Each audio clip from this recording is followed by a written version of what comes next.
നമസ്കാരം, ഹലോ ഡോക്ടറിലേക്ക് സ്വാഗതം. നമ്മളിന്ന് ചർച്ച ചെയ്യുന്നത് പ്രകൃതി ചികിത്സയിലൂടെ രോഗസൗഖ്യം. ഈ വിഷയം ഇന്ന് ചർച്ച ചെയ്യാനുള്ളത് രാമവർമ്മ ക്ലിനിക് തൃശ്ശൂരിലെ സീനിയർ കൺസൾട്ടൻ്റായ ഡോക്ടർ വിജയകുമാർ NCP ആണ് ഇപ്പോൾ നമ്മോടൊപ്പം ഉള്ളത്. സാർ നമസ്കാരം. സാർ, ഹലോ ഡോക്ടറിലേക്ക് സ്വാഗതം. സാർ, നമുക്കറിയാം ഏതൊരു അസുഖം വന്നു കഴിഞ്ഞാലും അത് ഏതൊരു പ്രശ്നം വന്നു കഴിഞ്ഞാലും അതിൽ നിന്ന് മോചനം നേടുന്നത് വരെ ഏതൊരാർക്കും ഒരു സമാധാനത്തിൻ്റെ കുറവാണ്. ഇപ്പോൾ നമുക്കൊരു പനി വരുന്നു, ഏതൊരു അസുഖമായിക്കോട്ടെ, അത് വന്നു കഴിഞ്ഞാൽ അത് പോകുന്നത് വരെയും നമുക്ക് അത് പോകുന്നത് വരെ എന്തൊക്കെ ചെയ്യാമെന്നുള്ളതിനെ കുറിച്ചുള്ള ചിന്തയായിരിക്കും ഉണ്ടാകുന്നത്. പ്രകൃതി ചികിത്സയിൽ നമുക്കൊരു രോഗം വന്നു കഴിഞ്ഞാൽ, ഒരു രോഗാവസ്ഥ വന്നു കഴിഞ്ഞാൽ അതിന് എപ്രകാരമാണ് കാണപ്പെടുന്നത്? പ്രകൃതി ചികിത്സയിൽ രോഗം എന്ന് പറഞ്ഞാൽ നമ്മൾ ഒരു വിഷമമായിട്ട് കാണുന്നില്ല. രോഗം ശത്രുവല്ലെന്നാണ്. അപ്പോൾ രോഗം നമ്മുടെ ശരീരത്തിൽ എന്തെങ്കിലും ഒരു അപാകതയുണ്ട് എന്ന് കാണിക്കുന്നതാണ് രോഗങ്ങൾ. അപ്പോൾ രോഗം ഇപ്പോൾ ഇന്ന് ഒരു എക്സാമ്പിൾ പറയുകയാണെങ്കിൽ, നമുക്കൊരു പനി വന്നു. പനി വരുന്നതിന് കാരണം നമ്മുടെ ശരീരത്തിൽ ഏതെങ്കിലും ഒരു അന്യപദാർത്ഥം ഉള്ളിൽ ചെന്നിട്ടുണ്ട്, അതല്ലെങ്കിൽ ഒരു രോഗാണു ഉള്ളിൽ കടന്നിട്ടുണ്ട്. അപ്പോൾ ആ രോഗാണു ഏതും പ്രവർത്തിക്കുന്നത് 98.4 ഡിഗ്രിയിലാണ്. അതെ. അപ്പം അത് ഒരു അണുക്കൾ കടന്നു കഴിഞ്ഞിട്ടുണ്ടെങ്കിൽ ആ അണുക്കൾ പ്രസരിക്കുന്നത് ഈ 98.4-ലാണ്. അതെ. അപ്പോൾ അത് കൂടുതൽ പ്രസരിക്കാതിരിക്കുവാൻ വേണ്ടിയിട്ട് ശരീരം കൂടുതൽ ടെമ്പറേച്ചർ ഉൽപ്പാദിപ്പിക്കും.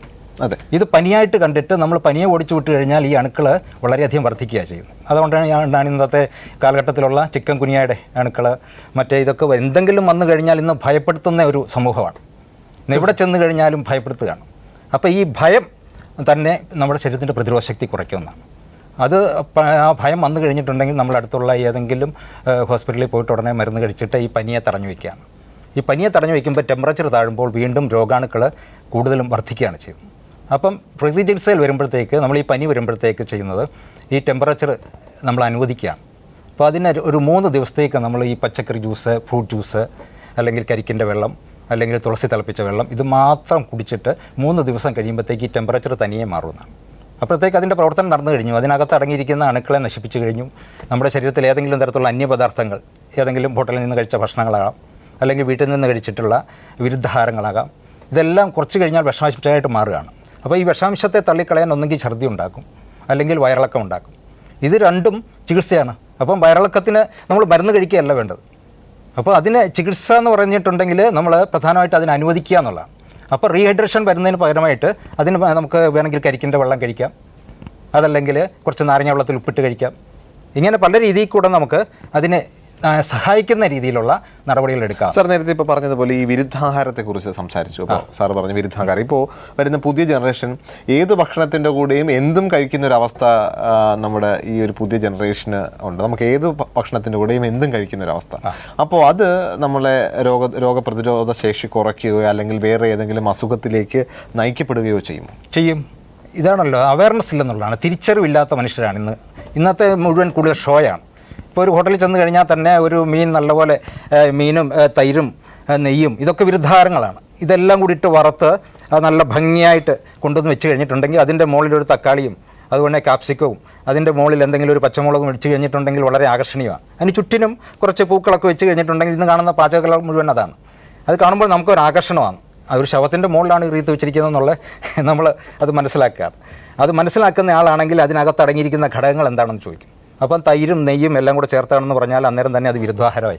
അപ്പോൾ ഇത് നമ്മുടെ ഉള്ളിലോട്ട് ചെന്ന് കഴിഞ്ഞാൽ ഉടൻ തന്നെ അസ്വസ്ഥത അനുഭവപ്പെടും. ഈ അസ്വസ്ഥതയാണ് രോഗങ്ങൾ. ആ രോഗം ആരോഗ്യമുള്ള ശരീരത്തിലേ ഉണ്ടാവുള്ളൂ. ഈ അസ്വസ്ഥത എന്ന് പറഞ്ഞാൽ ഇനി നീ കഴിക്കരുത് എന്നുള്ളതിൻ്റെ ഒരു മുന്നറിയിപ്പാണ്.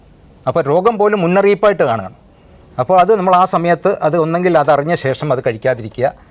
അപ്പോൾ അങ്ങനെയുള്ള ഒരു തിരിച്ചറിവിലേക്ക് ജനങ്ങൾ മറ്റെന്തൊക്കെ വിരുദ്ധാഹാരങ്ങളാണ് നമ്മൾ സാധാരണഗതിയിൽ നമ്മളെ നിത്യജീവിതത്തിൽ നമ്മൾ ശ്രദ്ധിക്കേണ്ടത്? നിത്യജീവിതത്തിൽ പുട്ടും കടലയും പോലും കഴിക്കാൻ പാടില്ല. നമ്മൾ നിരന്തരമായി കഴിക്കുന്നതാണ് പുട്ടും കടലയും, പുട്ടും പഴവും സാധാരണ കഴിക്കുന്ന ഒരു ഭക്ഷണമാണ്. അപ്പോൾ പുട്ടും കടലയിൽ പുട്ട് ദഹിക്കാനായിട്ട് ഒരു 8 മണിക്കൂറാണെങ്കിൽ കടല ദഹിക്കാനായിട്ട് 12 മണിക്കൂർ എടുക്കുന്നത്. ഇത് രണ്ടും കൂടെ ഒരുമിച്ച് കഴിച്ചു കഴിഞ്ഞാൽ നമുക്ക് ഒരു അസിഡിറ്റിയുടെ ഒരു അവസ്ഥ ഉണ്ടാകുന്നുണ്ട്. അല്ലെങ്കിൽ വയറിരിച്ചിൽ തുടങ്ങും, നെഞ്ചരിച്ചിൽ തുടങ്ങും. നമ്മളെന്താ ചെയ്യുന്നത്? നമ്മളെന്തെങ്കിലും റാൻടാക്കോ ഒമേപ്രസോളോ അല്ലെങ്കിൽ ഏതെങ്കിലും അതുപോലെ മരുന്ന് കഴിച്ചിട്ട് അത് തൽക്കാലം ഒന്ന് അമർത്തി വെച്ചിട്ട് വീണ്ടും നമ്മൾ അത് തന്നെ ആവർത്തിക്കുകയാണ്. നിരന്തരമായിട്ട് അത് ആവർത്തിച്ച് കഴിഞ്ഞാൽ അത് കുറച്ച് കഴിയുമ്പോൾ അത് അടിഞ്ഞുകൂടി അൾസറായിട്ടും അതുപോലെ തന്നെ കുടലിലെ തടസ്സങ്ങൾ ഉണ്ടാക്കിയിട്ട് കോൺസ്റ്റിപ്പേഷനായിട്ടും ഒക്കെ വരുന്നുണ്ട്. അപ്പോഴും നമ്മൾ കോൺസ്റ്റിപ്പേഷൻ്റെ മരുന്ന് കഴിക്കും. അപ്പോൾ വിരുദ്ധാഹാരത്തിൻ്റെ ഒരു ഫലമാണ് ഇത്. കുറച്ച് നാൾ കെട്ടി നിന്ന് കഴിഞ്ഞാൽ കുറച്ച് കഴിയുമ്പോൾ ടോക്സിനായിട്ട് മാറും. ഈ ടോക്സിനെ പുറന്തള്ളാൻ വേറെ ഏതെങ്കിലും മാർഗം ശരീരം സ്വീകരിക്കും. അതാണ് ഈസോഫാഗിറ്റിസ്, ഗ്യാസ്ട്രിറ്റിസ്, ഇങ്ങനെ ഓരോ രോഗങ്ങളായിട്ട് പറയുന്നു. തീർച്ചയായിട്ടും സാർ പ്രകൃതി ചികിത്സയിൽ സാർ ഒരു ഒരു ക്ലിനിക്കൽ പ്രാക്ടീസിൽ ഏറ്റവും കൂടുതൽ പേഷ്യൻസ് വരുന്നത് എത്തരം രോഗങ്ങളുമായിട്ടാണ്? കൂടുതലും പ്രമേഹം, ഹാർട്ടിൻ്റെ രോഗങ്ങൾ. ഇപ്പം വൃക്കകളുടെ ആദ്യ സ്റ്റേജിൽ വരികയാണെങ്കിൽ 100% മാറ്റാം, അവസാന സ്റ്റേജിലാണെങ്കിൽ കുറച്ച് ബുദ്ധിമുട്ടാണ്. അതുപോലെ തന്നെ ക്യാൻസറിൻ്റെ ഒരു 50% താഴ്ന്ന സ്റ്റേജിൽ വരികയാണെങ്കിൽ നമുക്കത് ഭക്ഷണ നിയന്ത്രണത്തിലൂടെ തന്നെ മാറ്റിയെടുക്കാൻ പറ്റും. ഏറ്റവും കൂടുതൽ വരുന്നത് പിന്നെ ഒബിസിറ്റിയാണ്. ഒബിസിറ്റി എന്ന് പറഞ്ഞാൽ പ്രകൃതി ചികിത്സയെക്കുറിച്ച് അറിയാത്ത ആൾക്കാർ ഭക്ഷണം കൺട്രോളിംഗ് ആണെന്ന് വിചാരിച്ചിരിക്കുകയാണ്. ഭക്ഷണ നിയന്ത്രണം മാത്രമല്ല പ്രകൃതി ചികിത്സ. പ്രകൃതി ചികിത്സ എല്ലാ മാരകമായ രോഗങ്ങളെ ഇല്ലായ്മ ചെയ്യുവാൻ തക്കതായിട്ടുള്ള ഓരോരോ വിധികളുണ്ട്. പ്രകൃതിയാണ് ചികിത്സിക്കുന്നത്. പ്രകൃതി എന്ന് പറയുമ്പോഴത്തേക്ക് പ്രപഞ്ചമാണ്. പ്രപഞ്ചം എന്ന് പറഞ്ഞാൽ പഞ്ചഭൂതം എന്നാണ്. അപ്പോൾ പഞ്ചഭൂതം ആകാശം, അഗ്നി, ഭൂമി, വായു, ജലം, ഇത് തന്നെ പ്രകൃതി. നമ്മുടെ ശരീരവും പ്രകൃതി തന്നെയാണ്. അപ്പോൾ ശൂന്യമായിട്ടൊരു സ്പേസ് കിടക്കുന്നുണ്ടെങ്കിൽ അത് ആകാശമായി. ഭൂമിയിൽ 80% വെള്ളം, നമ്മുടെ ശരീരത്തിലും 80% ജലം. അതുപോലെ അഗ്നി, ദഹനം നടക്കണമെങ്കിൽ സൂര്യൻ വേണം, നമ്മുടെ ഉള്ളിലും ദഹനം നടക്കണമെങ്കിൽ അഗ്നി വേണം. ആമാശയത്തിൽ നല്ല അഗ്നിയുടെ പ്രവർത്തനം നടക്കണം. അത് വായു, നമുക്ക് ഭക്ഷണം ഇല്ലാണ്ട് ജീവിക്കാം, വായു ഇല്ലാണ്ട് ജീവിക്കാൻ പറ്റില്ല. ഭൂമിയിലും വായു ഉണ്ടെങ്കിലല്ലേ നമുക്ക് ഓക്സിജൻ കിട്ടുള്ളൂ. തീർച്ചയായും. അതുപോലെ തന്നെ നമ്മുടെ ഉള്ളിലും വായു കെട്ടി നിൽക്കുന്നു. അപ്പോൾ ഈ വായു നമ്മുടെ ഉള്ളിൽ പ്രവർത്തിക്കുന്ന ആ അവസ്ഥയിൽ നിന്ന് നമ്മൾ വായു എടുക്കാൻ പോലും മറക്കുന്നൊരവസ്ഥയിലേക്ക് ഇന്നത്തെ യുഗം വന്നു കഴിഞ്ഞു. ഇന്ന് ആ ശ്വാസം എടുക്കാൻ പോലും സമയമില്ല എന്ന് ആൾക്കാർ പറയുന്നത്. ശ്വാസം എടുക്കാൻ സമയം കണ്ടെത്തണം. അതിനാണ് യോഗയും കൂടി ഇതിൻ്റെ നാച്ചുറോപ്പതിയുടെ കൂടെ ഉൾപ്പെടുത്തുന്നുണ്ട്. ദീർഘമായി 10 ശ്വാസം രാവിലെ തന്നെ എടുത്തു വിട്ടാൽ മാറുന്ന കുറേയേറെ രോഗങ്ങളുണ്ട്. ഇനി ശ്വാസം എടുക്കാൻ പോലും സമയമില്ല എന്ന് പറഞ്ഞ് പ്രവർത്തിച്ചുകൊണ്ടേയിരിക്കുന്നു. ഊർജ്ജ നഷ്ടമാണ് വന്നുകൊണ്ടിരിക്കുന്നത്. തീർച്ചയായിട്ടും സാർ, നമുക്ക് പലപ്പോഴും പല ഇൻഫെക്ഷസ് ഡിസീസും നമ്മൾ പലപ്പോഴും ഹാൻഡിൽ ചെയ്യപ്പെടാറുണ്ട്. അപ്പോൾ പ്രകൃതി ചികിത്സയിൽ ഈ ഇൻഫെക്ഷനെ എങ്ങനെയാണ് നോക്കിക്കാണുന്നത്? ഇൻഫെക്ഷനെ പോഷണം കുറയുമ്പോഴാണ് ഇൻഫെക്ഷൻ വരുന്നത്. പോഷണം എന്ന് പറഞ്ഞാൽ നമ്മുടെ ശരീരത്തിൽ ആവശ്യത്തിനുള്ള പോഷണം ലഭിച്ചിരിക്കണമെന്നാണ്. ഇന്ന് അത് കിട്ടുന്നില്ല. ഇന്നെല്ലാം വേവിച്ചാണ് കഴിക്കുന്നത്. പണ്ട് കാലങ്ങളിൽ വേവിക്കാതെ കഴിക്കുന്ന ഭക്ഷണ സാധനങ്ങൾ ധാരാളം കഴിച്ചിരുന്നു. ഇപ്പം വേവിച്ച് ഒരു ഭക്ഷണ സാധനം, ഒരു പച്ചക്കറി തന്നെ നമ്മൾ കുറച്ചെടുത്തു കഴിഞ്ഞിട്ട് അത് വേവിച്ച് കഴിഞ്ഞാൽ അതിൻ്റെ 80% കലോറി നഷ്ടപ്പെട്ടു. അപ്പോൾ ഈ പച്ചക്കറിയെ റിസർച്ച് ചെയ്തിട്ടാണ് ക്യാരറ്റിനകത്ത് വൈറ്റമിൻ എ ഉണ്ടെന്നും, അതുപോലെ തന്നെ ബീട്രൂട്ടിനകത്ത് മഗ്നീഷ്യം ഉണ്ടെന്നും, തക്കാളിക്കകത്ത് കാൽസ്യം ഉണ്ടെന്നും, നെല്ലിക്കകത്ത് വൈറ്റമിൻ സി ഉണ്ടെന്നും ഒക്കെ പറയുന്നത് പച്ചയ്ക്ക് ഉണ്ടെന്നിട്ട് അത് അച്ചാറിട്ടതിൻ്റെ റിസൾട്ടല്ല, അല്ലെങ്കിൽ അത് വേവിച്ചതിൻ്റെ റിസൾട്ടല്ല. വേവിച്ച് കഴിയുമ്പോൾ ഇതെല്ലാം നശിക്കുകയാണ്. അപ്പോൾ ശരിയായിട്ടുള്ള വൈറ്റമിൻസ് നമ്മുടെ ശരീരത്തിൽ നിറഞ്ഞു നിൽക്കണമെങ്കിൽ നമ്മൾ പച്ചയ്ക്ക് ഭക്ഷണം കഴിക്കണമെന്നാണ്. ലോകത്തുള്ള എല്ലാ ജീവജാലങ്ങളും നോക്കിയാൽ അറിയാം പച്ചയ്ക്കാണ് കഴിക്കുന്നത്. അതുകൊണ്ട് അതിന് രോഗങ്ങളില്ല. അതിന് നമ്മൾ ഈ പറഞ്ഞ പോലെ വേവിച്ച ഭക്ഷണ സാധനങ്ങളൊക്കെ കൊടുത്തു കഴിഞ്ഞിട്ടുണ്ടെങ്കിൽ അതിന് രോഗങ്ങളായി. അപ്പോൾ വേവിച്ച ഭക്ഷണ സാധനങ്ങളിലെ 80% വേസ്റ്റ് തള്ളിക്കളയണമെങ്കിൽ നമ്മുടെ ശരീരത്തിൽ ഊർജ്ജം പ്രവർത്തിക്കണം. ഊർജ്ജ നഷ്ടമാണ്. അപ്പോൾ ഊർജ്ജ നഷ്ടം വരുമ്പോൾ നമ്മുടെ ശരീരത്തിലെ ഓരോ അവയവങ്ങളും ക്ഷീണിക്കുകയല്ലേ. തീർച്ചയായിട്ടും. അപ്പം 13 പേരെ കൊണ്ടു നടക്കാനുള്ള ഒരു ഹാർട്ടാണ് ഒരു മനുഷ്യന് കൊടുത്തിരിക്കുന്നത്. ആ സൃഷ്ടാവ് പറഞ്ഞു തന്നിരിക്കുന്നതാണ്. നമ്മൾ ആ 13 പേര് കഴിക്കുന്നതിലും കൂടുതൽ കഴിച്ചിട്ട് ഹാർട്ടിനെ അറ്റാക്ക് ചെയ്യുക. എന്നിട്ട് ഹാർട്ട് അറ്റാക്ക് എന്ന് പറഞ്ഞുകൊണ്ട് കാര്യമുണ്ട്. ആമാശയമാണെങ്കിൽ 5 പേരെ കൊണ്ട് നടക്കാൻ പറ്റുന്ന ആമാശയം തന്നിരിക്കുന്നത്. നമ്മൾ 5 പേരെന്നുള്ളതിന് 6 പേരെ കൂടുതൽ ഭക്ഷണം കഴിക്കുമ്പോഴേ നമുക്ക് രോഗം വരുന്നുള്ളൂ. തീർച്ചയായിട്ടും സാർ. അപ്പോൾ നമ്മളിപ്പോൾ പ്രകൃതി ചികിത്സയിലൂടെ നോക്കിക്കഴിഞ്ഞു കഴിഞ്ഞാൽ ഒരാളുടെ ഒരു ദിവസത്തെ ആഹാരം എപ്രകാരമായിരിക്കണം? അപ്പോൾ രാവിലെ പ്രാതലിന് എന്തായിരിക്കണം കഴിക്കേണ്ടത്, ഉച്ചയ്ക്ക് എന്തായിരിക്കണം കഴിക്കേണ്ടത്, ഇടനേരങ്ങളിൽ എന്തായിരിക്കണം ഭക്ഷണം, എത്രത്തോളം വെള്ളം കുടിക്കണം? രാവിലെ ഭക്ഷണമായിട്ട് രാവിലെ എഴുന്നേൽക്കുമ്പോൾ ഉടനെ ഒരു 3 ഗ്ലാസ് പച്ചവെള്ളം കുടിച്ചാൽ ഏറ്റവും ബെറ്ററാണ്.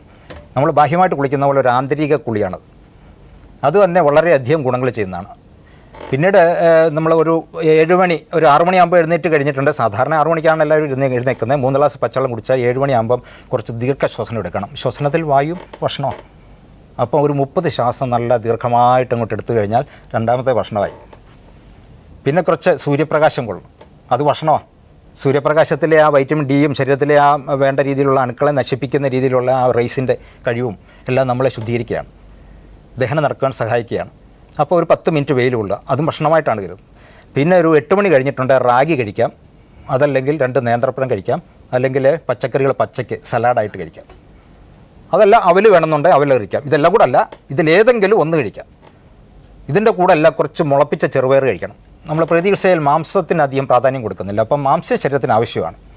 അപ്പോൾ സ്പ്രൗട്ടായിട്ടുള്ള ഒന്നെങ്കിൽ ചെറുപയർ, അതല്ലെങ്കിൽ കപ്പലണ്ടി, അല്ലെങ്കിൽ ബദാം, ഏതെങ്കിലും കുറച്ച് കഴിച്ച് കഴിഞ്ഞാൽ അത് സബ്സ്റ്റിറ്റ്യൂട്ടായി.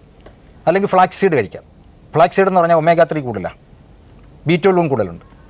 അപ്പോൾ ഇതിലേതെങ്കിലും ഒന്ന് കഴിച്ചു കഴിഞ്ഞിട്ടുണ്ടെങ്കിൽ നമ്മുടെ ശരീരത്തിന് ആവശ്യമായിട്ടുള്ള രാവിലെ പ്രവർത്തിപ്പിക്കേണ്ടതായിട്ടുള്ള എല്ലാ ഘടകങ്ങളും അതിനകത്തായി കഴിഞ്ഞു. പിന്നെ ഒരു 3 മണിക്കൂർ കഴിഞ്ഞിട്ടേ കഴിക്കാവുള്ളൂ. ഇടയ്ക്ക് നമ്മൾ ഈ മിക്സ്ചർ കഴിക്കുക, അതല്ലെങ്കിൽ അതുപോലെ തന്നെയുള്ള ഏതെങ്കിലും തെറ്റായിട്ടുള്ള ഭക്ഷണ സാധനങ്ങളുണ്ട്, ഇടയ്ക്കിടയ്ക്ക് ഇങ്ങനെ കഴിച്ചുകൊണ്ടിരിക്കും. വറുത്തതും പൊരിച്ചതും കഴിക്കുക. അത് നമുക്കൊരു ഹോബിയാണ് ബേക്കറി സാധനങ്ങളൊക്കെ കഴിക്കുക എന്ന് പറഞ്ഞാൽ.